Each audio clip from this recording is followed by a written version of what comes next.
Bismillahirrahmanirrahim. Assalamualaikum warahmatullahi wabarakatuh.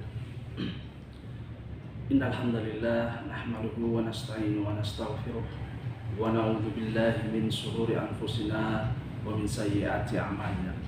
May yahdihillahu fala mudilla lahu wa may yudlil fala hadiya lahu.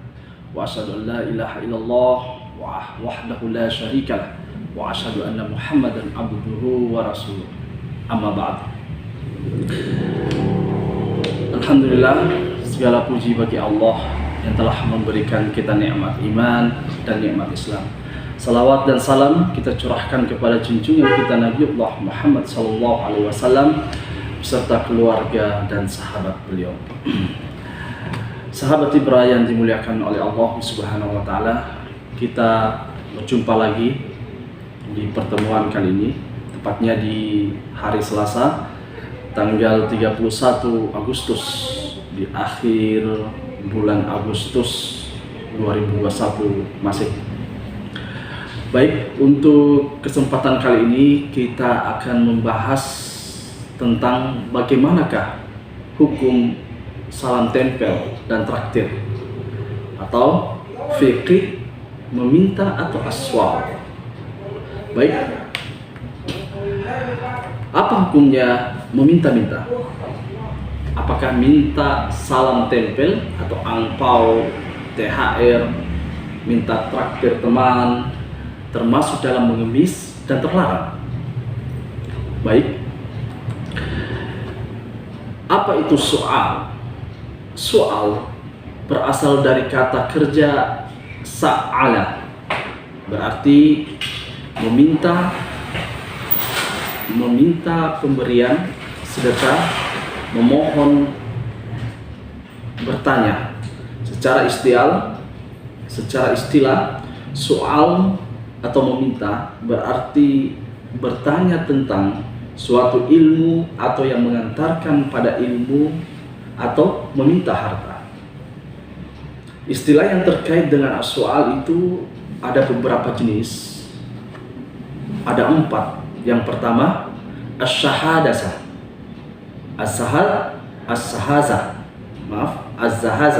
Az-zahazah artinya mendesak terus dalam meminta. Yang kedua adalah al-amr, artinya meminta melakukan suatu pekerjaan dengan ucapan dalam bentuk memerintah dari atas ke bawah.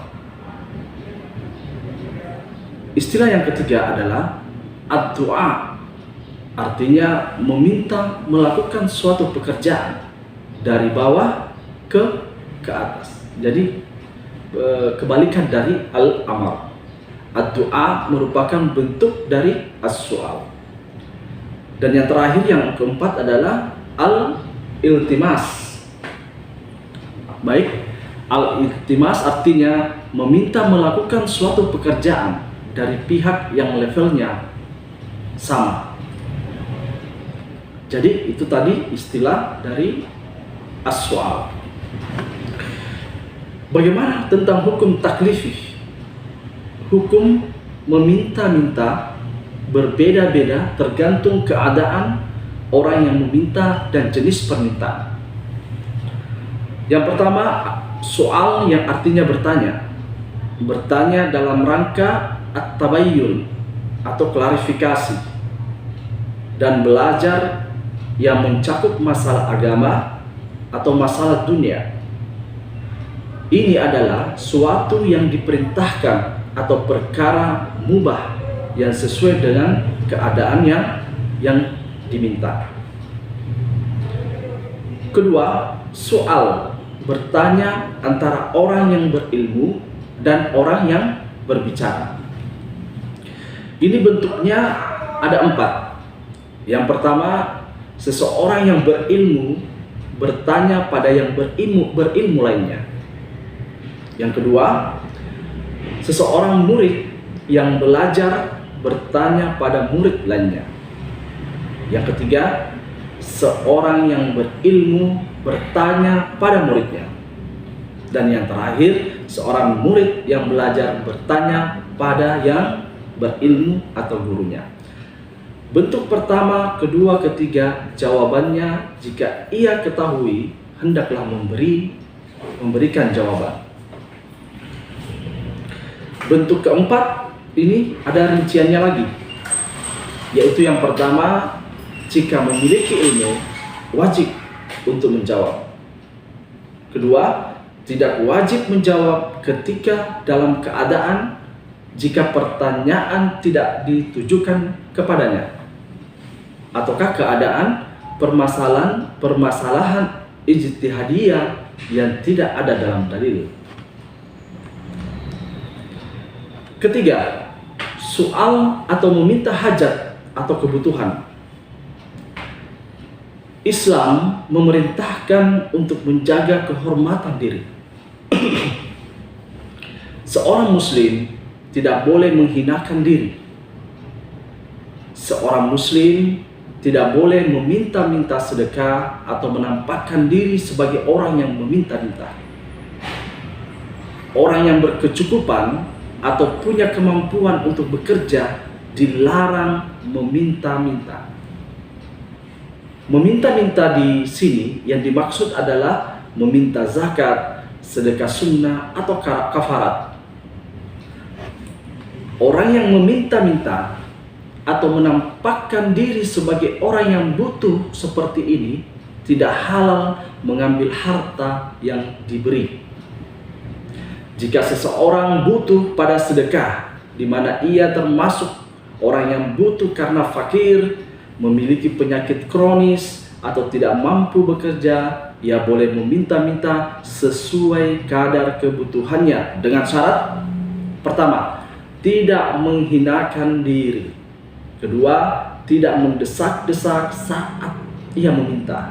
Yang ketiga, tidak menyakiti orang yang memberi. Meminta yang masih dibolehkan, yaitu yang pertama, meminta air untuk diminum tidaklah masalah, karena ada perbuatan Nabi SAW akan hal ini. Kedua, meminjam suatu barang atau meminjam uang. Ketiga, meminta sesuatu yang sedikit, seperti meminta tolong karena tali sandal yang terputus. Sahabat Ibrahim dimuliakan oleh Allah Subhanahu wa taala, jika seseorang diberi harta yang halal bukan karena mengemis dan menzalimi diri sendiri, di mana pemberian ini boleh-boleh saja diambil berupa harta zakat, kafarat, sedekah sunnah, atau hadiah atau hibah. Ulama mazhab Hambali mengatakan mengambilnya itu wajib. Ini juga pendapat dari Imam Ahmad menurut sebagian para ulama. Poinnya adalah rincian meminta harta. Yang pertama, meminta harta zakat dari para muzakki yang wajib membayar zakat. Hanya boleh dilakukan oleh orang yang berhak mendapatkan zakat. Meminta di sini boleh jika memang muzakki akan tahu kebutuhan harta yang hanya lewat bertanya. Meminta dalam keadaan ini dibolehkan sebagaimana yang dilakukan oleh para sahabat, yaitu Ibnu Mas'ud pada istrinya Zainab.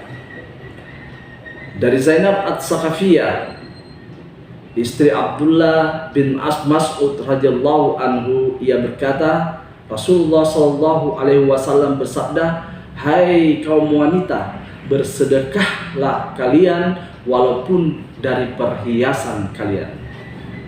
Kemudian Zainab pulang menemui Abdullah bin Mas'ud dan berkata, "Sesungguhnya engkau adalah orang yang tidak mampu, dan Rasulullah Shallallahu Alaihi Wasallam menyuruh kami," maksud ini menyuruh perempuan, menyuruh Zainab pada saat itu beliau ada, untuk bersedekah.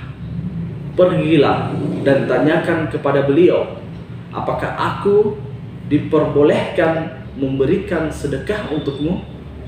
Jika tidak, aku akan memberikannya kepada yang lain. Ibnu Mas'ud berkata, engkau sajalah yang pergi ke sana. Kata Ibnu Mas'ud. Zainab pun berangkat ke tempat Rasulullah SAW, dan di sana ada seorang wanita Ansor berada di pintu rumah beliau untuk menyampaikan permasalahan yang sama. Rasulullah SAW adalah orang yang dikaruniai kewibawaan. Lalu keluarlah Bilal untuk menemui Zainab dan wanita Ansor tadi. Mereka berkata, beritahukan kepada Rasulullah SAW bahwa ada dua orang wanita, yaitu Zainab dan wanita Ansor tadi. Ada dua wanita berada di pintu hendak menanyakan sesuatu kepada beliau. Apakah sedekah boleh diberikan kepada suami dan anak-anak yatim yang diasuhnya? Namun jangan engkau beritahukan siapa kami. Bilal kemudian masuk dan menanyakan hal itu kepada baginda Rasulullah SAW. Sebelum menjawab, beliau bertanya, siapakah dua orang wanita itu? Beliau menjawab, seorang wanita Ansor dan Zainab. Beliau bertanya lagi, Zainab yang mana? Bilal menjawab, istri Abdullah. Kemudian Rasulullah SAW bersabda, kedua wanita itu mendapatkan dua pahala, yaitu pahala membantu kerabat dan pahala bersedekah. Hadis ini diriwayatkan oleh Imam Bukhari dan Muslim. Sahabat Ibrah yang dimuliakan oleh Allah Ta'ala, sedangkan ada yang meminta zakat namun tidak berhak, seperti yang dikisahkan dalam hadis dua orang pemuda yang terlihat kuat. Ketika itu mereka meminta harta zakat pada Rasulullah SAW. Lantas beliau SAW bersabda, jika kalian berdua mau, aku akan memberikan zakat tersebut pada kalian. Akan tetapi ingatlah, zakat itu tidak berhak diberikan pada orang kaya dan tidak pula pada orang yang kuat dan mampu bekerja. Hadis ini diriwayatkan oleh Abu Daud, An-Nasai, dan Imam Ahmad dan selainnya. Kedua, meminta selain harta zakat. Ini pun ada rinciannya. Yang pertama, ia berhak mendapatkan harta tersebut karena ia berhak mendapatkan jatah nafkah, sehingga ia adalah orang yang bekerja ingin menagih gajinya, atau ia adalah tamu yang berhak dilayani selama 3 hari. Maka tidak mengapa untuk meminta harta dalam kasus-kasus seperti ini. Yang kedua, ia tidak berhak mendapatkan harta dengan segala bentuk. Maka meminta harta dalam hal ini tercela. Keadaan kedua ini termasuk dalam berbagai hadis yang melarang meminta-minta ataupun mengemis. Yang dikecualikan dalam dua hal tersebut, sebagaimana disebutkan dalam hadis Kamisah. Rasulullah SAW bersabda, wahai Kamisah, wahai Kamisah, kata Rasulullah, sesungguhnya meminta-minta itu tidak halal kecuali untuk tiga orang. Yang pertama, seseorang yang menanggung hutang orang lain, ia boleh meminta-minta sampai ia melunasinya. Yang kedua, seseorang yang ditimpa musibah, yang menghabiskan hartanya, ia boleh meminta-minta sampai ia mendapatkan sandaran hidup. Dan yang ketiga, seseorang yang ditimpa kesengsaraan hidup, sehingga ada 3 orang yang berakal dari kaumnya berkata, si fulan benar-benar telah tertimpa kesengsaraan, maka boleh baginya meminta-minta sampai mendapatkan sandaran hidup.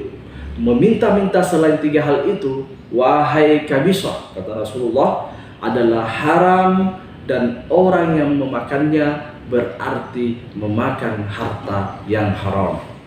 Hadis diriwayat oleh Imam Muslim, nomor hadis 1044. Sahabat Ibrahim dimuliakan oleh Allah Subhanahu wa taala, kesimpulannya adalah ada perbedaan antara meminta untuk kebutuhan dirinya dan meminta untuk kebutuhan orang lain. Meminta untuk kebutuhan orang lain masih dibolehkan.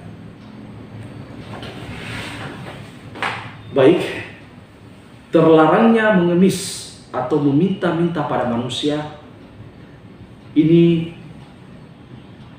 disabdakan oleh Rasulullah SAW dari Abdullah bin Umar radhiyallahu anhuma. Ia berkata bahwa Rasulullah SAW bersabda, jika seseorang meminta-minta atau mengemis pada manusia, ia akan datang pada hari kiamat tanpa memiliki sekerat daging di wajahnya. Hadis riwayat Bukhari. Dalam syarah Sahih Muslim dijelaskan tentang hadis ini, ia akan datang pada hari kiamat dalam keadaan hina tanpa memiliki wajah di hadapan Allah Ta'ala. Ada yang mengatakan bahwa ia akan dibangkitkan dalam keadaan wajahnya berupa tulang tanpa ada daging sedikit pun sebagai hukuman untuknya. Hadirin dan hadirat sahabat Ibrahim dimuliakan oleh Allah Subhanahu wa taala.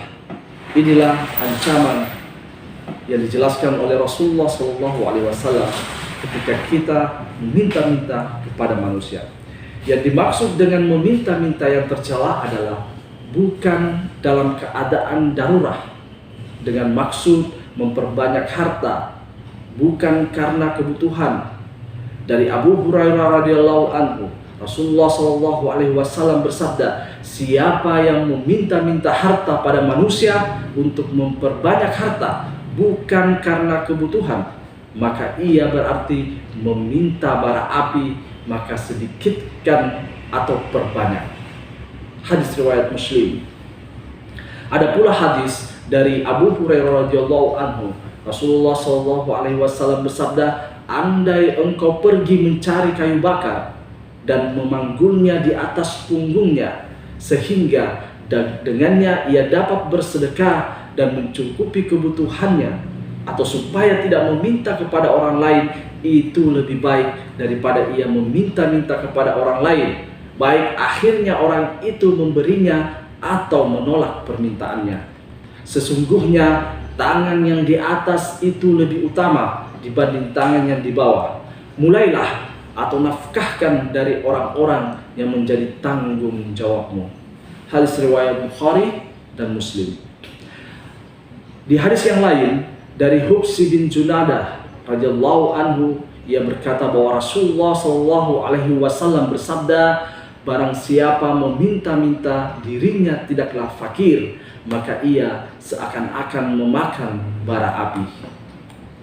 Dan dari Zamurah bin Jundub radhiyallahu anhu, ia berkata bahwa Rasulullah SAW bersabda, meminta-minta adalah seperti seseorang mencakar wajahnya sendiri, kecuali jika ia meminta-minta pada penguasa atau pada perkara yang benar-benar ia butuh. Hadirin dan hadirat sahabat Ibrahim dimuliakan oleh Allah Subhanahu wa taala. Inilah dalil-dalil dari Rasulullah SAW, yaitu perintah untuk tidak meminta-minta kepada manusia yang memang tidak disyariatkan oleh agama. Imam Nawawi memberi pada hadis-hadis dalam syarah Sahih Muslim dengan judul bab karaha al-masa'ala li an-nas, terlarang meminta-minta pada manusia. Masya Allah, bayangkan seorang Imam Nawawi memberikan bab khusus di dalam syarah Sahih Muslim, yaitu bab karaha al-mas'ala li an-nas, terlarang meminta-minta pada manusia. Saking pentingnya bahwa meminta-minta ini sangat tidak dianjurkan di dalam agama. Imam Nawawi rahimahullah mengatakan maksud dari bab dan hadis-hadis yang ada adalah terlarangnya meminta-minta. Para ulama pun sepakat bahwa terlarang meminta-minta jika bukan dalam keadaan darurat. Para ulama Syafi'iyah berselisih pendapat jika ada orang yang mampu untuk bekerja lantas ia meminta-minta. Ada dua pendapat dalam hal ini. Yang paling sahih adalah diharamkan karena makna tekstual dari hadis. Apa pendapat kedua yang menyatakan bahwa seperti itu halal namun dimakruhkan asalkan memenuhi 3 syarat. Yang pertama adalah tidak menghinakan diri. Yang kedua, tidak meminta dengan terus mendesak. Dan yang ketiga, tidak menyakiti orang yang memberi. Jika syarat ini tidak terpenuhi, hukum meminta-minta adalah haram berdasarkan kata sepakat para ulama. Wallahu a'lam bishawab. Sahabat Ibrahim yang dimuliakan oleh Allah Subhanahu wa taala. Bagaimana tentang pendapat Abu Hamid Al-Ghazali rahimahullah? Beliau menyatakan dalam kitabnya Ihya al-Ulumuddin, meminta-minta itu haram pada asalnya. Meminta-minta dibolehkan jika dalam keadaan darurat atau ada kebutuhan penting yang hampir darurat. Namun kalau tidak darurat atau tidak penting seperti itu, maka tetaplah haram. Ma'asyiral muslimin, sahabat Ibrahim yang dimuliakan oleh Allah Subhanahu wa taala. Ikhtisar tentang hukum meminta. Yang pertama, hukum meminta sedekah adalah haram. Kedua, hukum meminta diberi hadiah termasuk makruh.